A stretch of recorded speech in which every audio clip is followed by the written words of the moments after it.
Guys আজকে আমি এত বড় বিপদের মধ্যে পড়ে যাবো আমি তো কখনো ভাবতেই পারিনি। হ্যাঁ তো চলো তোমাদেরকে একটু কেসটা শুরু থেকেই বলা যায়। আজকে সকালে লুঙ্গি পরে আমাদের বিল্ডিং এর বাইরে বেরোতেই আমি দেখতে পেলাম যে আমার বড় বাবা আমাদের ক্লাবের মধ্যে আমাদের 3 চাকাতেই রং করছে।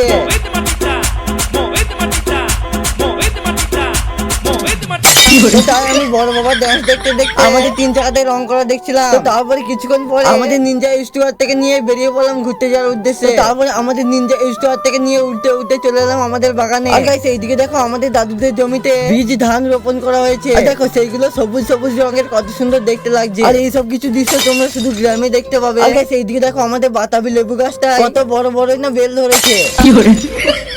আর এদিকে আকাশে ওয়েদারটা দেখো কত ভয়ঙ্কর না হচ্ছে, মনে হচ্ছে এক্ষুনি কাল বৈশাখী ঝড় উঠে যাবে। তারপরে আমি বাগান থেকে বাড়ি আসতে না আসতে এইদিকে দেখি আকাশে বৃষ্টি শুরু হয়ে গেল। তো তাই আমি আমাদের বিল্ডিং এর পিড়েতে বসে বসে এই বৃষ্টি বৃষ্টি ওয়েদারে একটু ঠান্ডা হাওয়া খাচ্ছিলাম।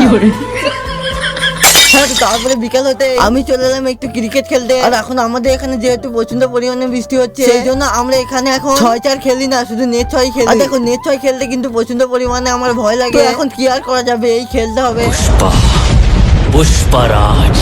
আর গাইস আমি যা ভয় পাচ্ছিলাম তাই হলো। আসলে খেলতে খেলতে আমি যখন বল করছিলাম তখনই সোজা বল লেগে আমার মেন পয়েন্টে লাগালো।